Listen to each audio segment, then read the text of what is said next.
ಗಲಭೆಗಳಿಗಾಗಿ ರಾಷ್ಟ್ರ ಮಟ್ಟದಲ್ಲಿ ಚರ್ಚೆಯಲ್ಲಿರ್ತಾ ಇದ್ದಂತಹ ದಕ್ಷಿಣ ಕನ್ನಡ ಜಿಲ್ಲೆ ಇತ್ತೀಚಿನ ದಿನಗಳಲ್ಲಿ ಮಹಿಳೆಯರ ಮೇಲೆ ನಡೆಯುವಂತಹ ಹಲ್ಲೆ ದೌರ್ಜನ್ಯಗಳಿಗಾಗಿ ಮಾಧ್ಯಮಗಳಲ್ಲಿ ಸುದ್ದಿ ಆಗ್ತಾ ಇದೆ. ಇವತ್ತು ಯುವಕರು ಹಗಲೇ ತಲವಾರನ್ನ ಹಿಡಿದು ಒಂಟಿ ಮಹಿಳೆಯರ ಮೇಲೆ ಎರಗುವಂತಹ ಒಂದು ವಾತಾವರಣ ಜಿಲ್ಲೆಯಲ್ಲಿ ನಿರ್ಮಾಣ ಆಗ್ತಾ ಇದೆ. ಇತ್ತೀಚೆಗೆ ಬಂಟ್ವಾಳದಲ್ಲಿ ವಿದ್ಯಾರ್ಥಿನಿಯೊಬ್ಬಳ ಮೇಲೆ ಯುವಕನೊಬ್ಬ ಮಾರಕಾಸ್ತ್ರದಿಂದ ದಾಳಿ ಮಾಡಿದ್ದ.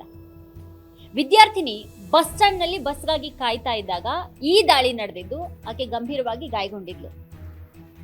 ಯುವಕನ ಏಕಮುಖ ಪ್ರೀತಿನಿ ಅಂದ್ರೆ ಒನ್ ಸೈಡೆಡ್ ಲವ್ವೇ ಈ ದಾಳಿಗೆ ಕಾರಣ ಅಂತ ಹೇಳಲಾಗಿತ್ತು. ಈ ಘಟನೆ ನಡೆದ ಕೆಲವೇ ದಿನಗಳಲ್ಲೇನೆ ಬಂಟ್ವಾಳ ಸಮೀಪ ಮತ್ತೊಂದು ಭೀಕರ ಕೃತ್ಯ ನಡೆದಿದೆ. ಬಿಸಿ ರೋಡ್ ಕೆಎಸ್ಆರ್ಟಿಸಿ ಬಸ್ ನಿಲ್ದಾಣದ ಸಮೀಪ ಯುವತಿಯೊಬ್ಬಳನ್ನ ಬೆಳ್ತಂಗಡಿಯ ಚೇತನ್ ಅನ್ನುವಾತ ತಲ್ವಾರ್ನಿಂದ ಬರ್ಬರವಾಗಿ ಹಲ್ಲೆ ನಡೆಸಿ ಕೊಂದು ಹಾಕಿದ್ದಾನೆ. ಈ ಕೃತ್ಯಕ್ಕೂ ಕೂಡ ಯುವಕನ ಏಕಮುಖ ಪ್ರೀತಿನೇ ಕಾರಣ ಅಂತ ಹೇಳಲಾಗ್ತಾ ಇದೆ. ವಿಪರ್ಯಾಸ ಏನು ಅಂತ ಅಂದ್ರೆ ಯುವಕ ಯುವತಿಯ ದೂರದ ಸಂಬಂಧಿ ಅಂತ. ಇಂಥದ್ದೇ ಘಟನೆಯೊಂದು ಬೆಂಗಳೂರಿನ ಜೀವನ್ ಭೀಮಾನಗರ ಪೊಲೀಸ್ ಠಾಣೆ ವ್ಯಾಪ್ತಿಯಲ್ಲಿ ಕೂಡ ನಡೆದಿದೆ. ಅಣ್ಣನ ಪ್ರೀತಿಯನ್ನ ನಿರಾಕರಿಸಿದಾಳೆ ಅಂತ ಯುವಕ ಒಬ್ಬ ಯುವತಿಯನ್ನ ಇರಿದುಕೊಂಡಿದ್ದಾನೆ. ವಿಚ್ಛೇದಿತ ಯುವಕ ತನ್ನ ಹಿಂದಿನ ಮದುವೆಯನ್ನ ತನಗೊಂದು ಮಗು ಇರೋದನ್ನ ಮುಚ್ಚಿಟ್ಟು ಯುವತಿಯನ್ನ ಪ್ರೀತಿ ಮಾಡ್ತಾ ಇದ್ದ. ಆದ್ರೆ ಬಳಿಕ ಯುವತಿಗೆ ಸತ್ಯ ಗೊತ್ತಾಗಿದ್ದು ಆ ಯುವಕನನ್ನ ಆಕೆ ನಿರಾಕರಿಸಿದಾಳೆ. ಇದರಿಂದಾಗಿ ಯುವಕನ ತಮ್ಮ ರೊಚ್ಚಿಗೆದ್ದು ಆ ಯುವತಿಯನ್ನ ಕೊಂದು ಹಾಕಿದ್ದಾನೆ ಅಂತ ಪೊಲೀಸ್ ಮೂಲಗಳು ಹತ್ಯೆಗೆ ಕಾರಣವನ್ನ ನೀಡ್ತವೆ. ಈ ಮೂರು ಪ್ರಕರಣಗಳಲ್ಲಿ ಪ್ರೀತಿ ಅನ್ನೋದು ಒಂದು ನೆಪ ಮಾತ್ರ. ಯುವಕರೊಳಗಿದ್ದಂತಹ ಈ ಕ್ರಿಮಿನಲ್ ಮನಸ್ಥಿತಿನೇ ಇಂಥ ಕೃತ್ಯವನ್ನ ಎಸಗೋ ಹಾಗೆ ಮಾಡಿದೆ ಅನ್ನೋದು ಮೇಲ್ನೋಟಕ್ಕೆ ಇಲ್ಲಿ ಗೊತ್ತಾಗ್ಬಿಡುತ್ತೆ. ಇಂಥ ಯುವಕರ ಪ್ರೀತಿಯನ್ನ ಒಪ್ಪಿ ಮದುವೆ ಆದ್ರೂ ಕೂಡ ಯಾವತ್ತೋ ಒಂದಿನ ಇವ್ರ ಕೈ ಹಿಡಿದಂಥ ಪತ್ನಿಯನ್ನ ಯಾವುದೋ ಒಂದು ನೆಪದಲ್ಲಿ ಕೊಂದಾಕವರೇ ಆಗಿದ್ದಾರೆ. ಇವರು ತಾವು ಪ್ರೀತಿ ಮಾಡುವಂತಹ ಜೀವ ತಮಗ್ ಸಿಕ್ಲಿಲ್ಲ ಅಂತ ನಿಜಕ್ಕೂ ಪ್ರೀತಿ ಮಾಡುವಂತ ಯಾರೂ ಕೂಡ ಅವರನ್ನ ಕೊಂದು ಹಾಕೋದಿಲ್ಲ.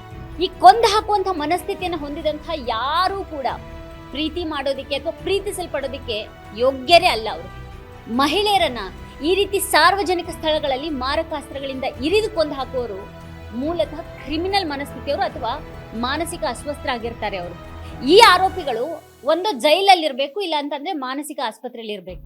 ಇವರು ನಾಗರಿಕ ಸಮಾಜದೊಳಗೆ ಇರೋದಿಕ್ಕಂತೂ ಅನರ್ಹರಾಗಿದ್ದಾರೆ, ನಾಲಾಯಕ್ಕಿವರು. ಇಂಥ ಅಪರಾಧ ಕೃತ್ಯಗಳಿಗೆ ಕಾರಣ ಆಗುವಂತಹ ಏಕಮುಖ ಪ್ರೀತಿಯು ಪರೋಕ್ಷವಾಗಿ ಹೆಣ್ಣಿನ ಕುರಿತ ಹಾಗೆ ಪುರುಷನ ಮನಸ್ಥಿತಿಯನ್ನ ಎತ್ತಿ ಹಿಡಿಯುತ್ತೆ. ಪುರುಷನೊಬ್ಬ ಪ್ರೀತಿಯನ್ನ ವ್ಯಕ್ತಪಡಿಸಿದ್ರೆ ಅದನ್ನ ತಿರಸ್ಕರಿಸುವಂತ ಯಾವ ಹಕ್ಕು ಮಹಿಳೆಗೆ ಇಲ್ಲ ಅನ್ನುವಂಥ ಒಂದು ಮನಸ್ಥಿತಿ ಇಂತಹ ಕೃತ್ಯಗಳಿಗೆ ಕಾರಣ ಆಗುತ್ತೆ.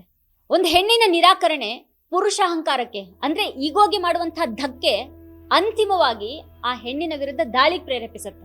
ಹೆಣ್ಣಿನ ಮೇಲೆ ನಡೆಯುವಂತ ಒಂದು ಆಸಿಡ್ ದಾಳಿಯು ಕೂಡ ಹೆಣ್ಣಿಗೆ ಪಾಠ ಕಲಿಸುವ ಪುರುಷನ ಕ್ರಿಮಿನಲ್ ಮನಸ್ಥಿತಿಯ ಇನ್ನೊಂದು ಮುಖ ಆಗಿದೆ. ಅದು ಇಲ್ಲಿ ಹೆಣ್ಣಿನ ಮುಖವನ್ನ, ಆಕೆ ಸೌಂದರ್ಯವನ್ನ ಮತ್ತೆ ಆಕೆ ವ್ಯಕ್ತಿತ್ವವನ್ನ ಗುರಿ ಮಾಡಿ ದಾಳಿ ಮಾಡಲಾಗುತ್ತೆ. ಆಸಿಡ್ ದಾಳಿಗೊಳಗಾದಂತ ಹೆಣ್ಣು ಇಲ್ಲಿ ಪ್ರತಿ ಕ್ಷಣನೂ ಸತ್ತು ಬದುಕ್ತಾಳೆ. ಆದ್ರೆ ದಾಳಿ ಮಾಡಿದವರಿಗೆ ಶಿಕ್ಷೆ ಆಗೋದು ತೀರಾ ಕಡಿಮೆ. ಆದ್ರೆ ಒಂಟಿ ಹೆಣ್ಣಿನ ಮೇಲೆ ಹಗಲೇ ರೌಡಿಗಳು ದಾಳಿ ಮಾಡೋ ಹಾಗೆ ತಲವಾರ್ನಿಂದ ದಾಳಿ ಮಾಡುವಂತಹ ಒಂದು ವಾತಾವರಣ ದಕ್ಷಿಣ ಕನ್ನಡ ಜಿಲ್ಲೆಯಲ್ಲಿ ನಿರ್ಮಾಣ ಆಗಿರೋದು ಕಳವಳಕಾರಿ ವಿಷಯ. ಸಂಘ ಪರಿವಾರದ ನಾಯಕರು ಯುವಕರು ತಲವಾರನ್ನ ಹಿಡೀರಿ, ತ್ರಿಶೂಲ ಇಟ್ಕೊಳ್ಳಿ, ಚಾಕು ಇಟ್ಕೊಳ್ಳಿ ಅಂತ ಸಾರ್ವಜನಿಕ ವೇದಿಕೆಯಲ್ಲಿ ಕರೆಯನ್ನ ನೀಡ್ತಾ ಇದ್ರು. ಬಿಜೆಪಿ ನಾಯಕರು, ಜನಪ್ರತಿನಿಧಿಗಳು ಕೂಡ ಪ್ರಚೋದನಕಾರಿ ಹೇಳಿಕೆಗಳನ್ನ ನೀಡ್ತಾ ಇದ್ರು. ಇವತ್ತು ಅದೇ ಯುವಕರು ಚಾಕು ಚೂರಿಗಳನ್ನ ಒಂಟಿ ಹೆಣ್ಣು ಮಕ್ಕಳ ವಿರುದ್ಧ ಬಳಸೋದಿಕ್ ಮುಂದಾಗಿರೋದು ಆತಂಕಕಾರಿಯಾಗಿದೆ. ದಕ್ಷಿಣ ಕನ್ನಡ ಜಿಲ್ಲೆಯಲ್ಲಿ ಇತ್ತೀಚೆಗೆ ನಡೆದಂತ ಹಲ್ಲೆ ಮತ್ತೆ ಹತ್ಯೆ, ಈ ಎರಡೂ ಪ್ರಕರಣಗಳಲ್ಲಿ ಸಂತ್ರಸ್ತರು ಮತ್ತೆ ಆರೋಪಿಗಳು ಒಂದೇ ಸಮುದಾಯಕ್ಕೆ ಸೇರಿದವರಾಗಿರೋದ್ರಿಂದ ಪ್ರಕರಣ ಕೋಮು ಉದ್ವಿಗ್ನತೆ ಕಾರಣ ಆಗಿಲ್ಲ. ಒಂದು ವೇಳೆ ಏನಾದ್ರೂ ಇಲ್ಲಿ ಹತ್ಯೆ ಮಾಡಿದಾತ ಬೇರೆ ಸಮುದಾಯಕ್ಕೆ ಸೇರಿದ್ರೆ ಇದೇ ಹತ್ಯೆಯನ್ನ ಮುಂದಿಟ್ಕೊಂಡು ಒಂದು ರಾಜಕೀಯ ಪಕ್ಷದ ನಾಯಕರು ಇನ್ನಷ್ಟು ಹತ್ಯೆಗಳಿಗೆ ವೇದಿಕೆಯನ್ನ ನಿರ್ಮಾಣ ಮಾಡ್ತಾ ಇದ್ರು. ಬಿಸಿ ರೋಡ್ ನಲ್ಲಿ ಯುವತಿ ಹತ್ಯೆ ನಡೆದ ಬೆನ್ನಿಗೆನೆ ಬಲಪಂಥೀಯ ಪತ್ರಕರ್ತ ಕಿರಣ್ ಆರಾಧ್ಯ ಅನ್ನುವಾತ ಕೊಲೆ ಆರೋಪಿ ಮುಸ್ಲಿಂ ಆಗಿರಬಹುದು ಅಂತ ಬಿಂಬಿಸೋದಕ್ಕೆ ಪರೋಕ್ಷವಾಗಿ ಪ್ರಯತ್ನ ಮಾಡಿದ್ದಾನೆ. ಆ ಮೂಲಕ ಈ ಸಮಾಜದಲ್ಲಿ ಅಶಾಂತಿ ಹರಡೋದು ಅವ್ರ ಚಾಳಿ. ಕೊಲೆ ಆರೋಪಿ ಚೇತನ್ ಅಂತ ಬಯಲಾದ ಬಳಿಕ ಕೂಡ ಈ ದ್ವೇಷಕೋರ ಕಿರಣ್ ಆರಾಧ್ಯ ತನ್ನ ದ್ವೇಷದ ಟ್ವೀಟ್ ಅನ್ನ ಡಿಲೀಟ್ ಕೂಡ ಮಾಡಿಲ್ಲ. ಮೊದಲು ಇಂತಹ ದ್ವೇಷಕೋರರನ್ನ ಪೊಲೀಸರು ಹೆಡೆಮುರಿ ಕಟ್ಟಬೇಕಾಗಿದೆ. ವಿಪರ್ಯಾಸ ಏನು ಅಂದ್ರೆ ಇಂಥ ಹತ್ಯೆಗಳು ನಡೆದಾಗ ಆಯಾ ಧರ್ಮದ ಮುಖಂಡರು ಎಚ್ಚೆತ್ತುಕೊಂಡು ತಮ್ಮದೇ ಸಮುದಾಯದ ಜನರಿಗೆ ಎಚ್ಚರಿಕೆ ಮಾತುಗಳನ್ನ ಆಡೋದಿಕ್ಕೆ ರೆಡಿ ಇರೋದಿಲ್ಲ.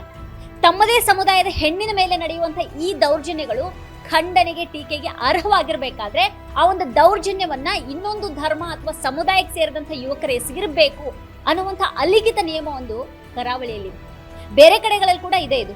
ಒಬ್ಬ ಅಮಾಯಕ ಹೆಣ್ಣು ಮಗಳ ಹತ್ಯೆ ನಡೆದಿದೆ ಅಂತ ಕೇಳಿ ಬೆಚ್ಚಿ ಬೀಳೋದಕ್ಕಿಂತನೂ ಕೊಲೆ ಆರೋಪಿಯ ಧರ್ಮ ಯಾವುದು ಅಂತ ತಿಳಿದು ಬೆಚ್ಚಿ ಬೀಳುವ ಅಥವಾ ನಿರಾಳವಾಗುವಂತ ಒಂದು ಪರಿಸ್ಥಿತಿ ಇವತ್ತು ಕರಾವಳಿಯಲ್ಲಿ ಹಾಗೂ ಇತರ ಕಡೆಗಳಲ್ಲಿ ಕೂಡ ಇದೆ. ಇದು ಇಡೀ ಸಮಾಜ, ದೇಶ ನಾಚಿಕೆಯಿಂದ ತಲೆ ತಗ್ಗಿಸಬೇಕಾದಂತಹ ವಿಷಯ. ಪುತ್ತೂರಿನಲ್ಲಿ ನಡೆದಂತ ಯಾವುದೋ ಒಂದು ಸಣ್ಣ ಪ್ರಕರಣಕ್ಕೆ ರೆಕ್ಕೆ ಪುಕ್ಕ ಕಟ್ಟಿ ಅದನ್ನ ಭಯಾನಕವಾಗಿಸೋದಿಕ್ ನೋಡಿದಂತ ಈ ಬಿಜೆಪಿ ಮತ್ತೆ ಸಂಘ ಪರಿವಾರದ ಮುಖಂಡರು ಈಗ ಬಂಟ್ವಾಳದಲ್ಲಿ ಹಾಡಹಗ್ಲೆ ಹೆಣ್ಣೊಬ್ಳನ್ನ ಬರ್ಬರವಾಗಿ ಕೊಂದು ಹಾಕಿದಂತ ಪ್ರಕರಣವನ್ನ ಕಂಡು ಕಾಣದೇ ಇರೋದಕ್ಕೆ ಇದೇ ಕಾರಣ. ಕರಾವಳಿಯಲ್ಲಿ ಹಿಂಸಾ ಮನಸ್ಥಿತಿ ಅದು ಹೇಗೆ ಯುವಕರನ್ನ ತನ್ನ ನಿಯಂತ್ರಣಕ್ಕೆ ತೆಗೆದುಕೊಳ್ತಾ ಇದೆ ಅನ್ನೋದಕ್ಕೆ ಬಂಟ್ವಾಳದ ಈ ಘಟನೆ ಉದಾಹರಣೆ ಆಗಿದೆ. ಇಲ್ಲಿ ಈ ಪ್ರೀತಿ ಅನ್ನೋದು ಒಂದು ನೆಪ ಮಾತ್ರನೇ. ಒಂದ್ ಕಡೆ ಗಾಂಜಾ, ಡ್ರಗ್ಸ್ ಯುವಕರನ್ನ ದಾರಿ ತಪ್ಪಿಸಿದ್ರೆ, ಇನ್ನೊಂದ್ ಕಡೆಗೆ ಯುವಕರ ಕೈಗೆ ಧರ್ಮ, ಸಂಸ್ಕೃತಿ ಹೆಸರಿನಲ್ಲಿ ಚಾಕು ಚೂರಿಗಳನ್ನ ಹಂಚುವಂತ ಒಂದು ಕೆಲಸ ರಾಜಾರೋಷವಾಗಿ ನಡೀತಾ ಇದೆ. ರಾಜಕೀಯ ನಾಯಕರೇನೆ ಇದರ ನೇತೃತ್ವವನ್ನು ವಹಿಸಿದ್ದಾರೆ. ನೆರೆ ಮನೆಗೆ ಬಿದ್ದಂತಹ ಬೆಂಕಿ ತನ್ನ ಮನೆಯನ್ನ ಸುಡೋದಕ್ಕೆ ಹೆಚ್ಚು ಸಮಯ ಬೇಕಾಗಿಲ್ಲ. ಯುವ ತಲೆಮಾರಿನ ತಲೆಯಲ್ಲಿ ಹಿಂಸೆ, ದ್ವೇಷವನ್ನ ತುಂಬಿಸಿದ್ರೆ ಅದು ಒಂದಲ್ಲ ಒಂದು ದಿನ ತಮ್ಮವರನ್ನೇ ಬಲಿ ತೆಗೆದುಕೊಳ್ಳಬಹುದು. ಇದನ್ನ ಕರಾವಳಿಯ ಎಲ್ಲಾ ಧರ್ಮ ಸಮುದಾಯದ ಜನರು ಮನವರಿಕೆ ಮಾಡ್ಕೊಳ್ಬೇಕಾಗಿದೆ. ಇವತ್ತು ಎಲ್ಲಾ ಧರ್ಮದ ಜನರು ಧರ್ಮ ಜಾಗೃತಿಯ ಹೆಸರಿನಲ್ಲಿ ತಮ್ಮ ಸಮುದಾಯದ ಜನರಿಗೆ ನೈತಿಕತೆ ಪ್ರಜ್ಞೆಯನ್ನು ತುಂಬುವಂತ ಕೆಲಸವನ್ನ ಮಾಡಬೇಕಾಗಿದೆ. ಇದ್ರ ಜೊತೆಗೇನೆ ಪೊಲೀಸ್ ಇಲಾಖೆಯು ಕೂಡ ಎಚ್ಚೆತ್ಕೊಂಡು ಕಾನೂನನ್ನ ಬಿಗಿಗೊಳಿಸಬೇಕು. ಇತ್ತ ಪ್ರೀತಿ ಪ್ರೇಮ ಅಂತ ಹಿಂದೆ ಬೀಳುವಂತ ಯುವಕರ ಬಗ್ಗೆ ಯುವತಿಯರು ಕೂಡ ಜಾಗೃತರಾಗಿರ್ಬೇಕಾಗಿದೆ. ಯಾವನೇ ಯುವಕ ಈ ಪ್ರೀತಿ ಪ್ರೇಮದ ಹೆಸರಿನಲ್ಲಿ ಪದೇ ಪದೇ ನಿಮ್ಮನ್ನ ಹಿಂಬಾಲಿಸೋದು, ಕಿರುಕುಳ ಕೊಡೋದು ಏನಾದ್ರೂ ಮಾಡಿದ್ರೆ ಆತನ ವಿರುದ್ಧ ತಕ್ಷಣನೇ ಪೊಲೀಸ್ ಠಾಣೆಗೆ ತಿಳಿಸೋದು ಒಳ್ಳೆಯದು. ಮತ್ತೆ ಇಂಥ ದೂರುಗಳು ಬಂದಾಗ ಪೊಲೀಸ್ ಇಲಾಖೆಯು ಕೂಡ ಅದನ್ನ ಗಂಭೀರವಾಗಿ ತೆಗೆದುಕೊಳ್ಬೇಕು. ಹೆಣ್ಮಕ್ಳು ಹಗಲಿನಲ್ಲೇನೆ ಒಂಟಿಯಾಗಿ ಓಡಾಡೋದಕ್ಕೆ ಹೆದರ್ಬೇಕಾದಂತ ಒಂದು ಸ್ಥಿತಿ ನಿರ್ಮಾಣ ಆಗಿರೋದು ಬುದ್ಧಿವಂತರ ಜಿಲ್ಲೆ ಅಂತ ಕರೆಸ್ಕೊಳ್ಳುವಂತ ದಕ್ಷಿಣ ಕನ್ನಡ ಜಿಲ್ಲೆಗೆ ಯಾವ ಕಾರಣಕ್ಕೂ ಭೂಷಣ ಅಲ್ಲ. ವೀಕ್ಷಕರೇ, ಈ ಕುರಿತು ನಿಮ್ಗೆ ಏನ್ ಅನ್ಸುತ್ತೆ, ಏನ್ ಅಭಿಪ್ರಾಯ ಇದೆ ಅದನ್ನ ವಿಡಿಯೋ ಕೆಳಗಡೆ ಕಮೆಂಟ್ ಮಾಡಿ ನಮಗ್ ತಿಳಿಸಿ. ಇದೇ ಹೊತ್ತಿನ ಸ್ಪೆಷಲ್ ನೋಡ್ತಾ ಇರಿ ವಾರ್ತಾ ಭಾರತಿ. ನೀವಿನ್ನು ವಾರ್ತಾ ಭಾರತಿ ಯೂಟ್ಯೂಬ್ ಚಾನಲ್ ಅನ್ನ ಸಬ್ಸ್ಕ್ರೈಬ್ ಮಾಡಿಲ್ಲ ಅನ್ನೋದಾದ್ರೆ ಈ ಕೂಡಲೇ ಸಬ್ಸ್ಕ್ರೈಬ್ ಮಾಡಿ, ಹಾಗೆ ಪಕ್ಕದಲ್ಲೇ ಇರುವಂತಹ ಬೆಲ್ ಐಕಾನ್ ಪ್ರೆಸ್ ಮಾಡಿ ನಮ್ಮನ್ನ ಪ್ರೋತ್ಸಾಹಿಸಿ. ನಮ್ಮ ಕಾರ್ಯಕ್ರಮಗಳನ್ನ ನೀವು ನೋಡ್ತಾ ಇದ್ರೆ ನಮ್ಮ ಚಾನೆಲ್ ಅನ್ನ ಸಬ್ಸ್ಕ್ರೈಬ್ ಮಾಡಿ, ಪಕ್ಕದ ಬೆಲ್ ಐಕಾನ್ ಒತ್ತಿ ನಮ್ಮನ್ನ ಬೆಂಬಲಿಸಿ. ಹಾಗೆ ನಮ್ಮ ಕಾರ್ಯಕ್ರಮಗಳನ್ನ ಲೈಕ್ ಮಾಡಿ, ಕಮೆಂಟ್ ಮಾಡಿ, ಅದನ್ನ ಬೇರೆಯವರಿಗೂ ವಾಟ್ಸ್ಆಪ್ ಮೂಲಕ ಶೇರ್ ಮಾಡಿ. ನೀವು ಹೀಗೆ ಮಾಡಿದಾಗ ನಮ್ಮ ಚಾನೆಲ್ ಇನ್ನಷ್ಟು ಮತ್ತಷ್ಟು ಜನರಿಗೆ ತಲುಪಲು ನೀವು ನಮ್ಮೊಂದಿಗೆ ಸಹಕರಿಸಿದ ಹಾಗಾಗುತ್ತೆ. ಇದು ನೀವು ಯಾವುದೇ ಖರ್ಚಿಲ್ಲದೆ ಕೆಲವೇ ಸೆಕೆಂಡುಗಳಲ್ಲಿ ನೀಡಬಹುದಾದ ಸಹಕಾರ. ಧನ್ಯವಾದಗಳು.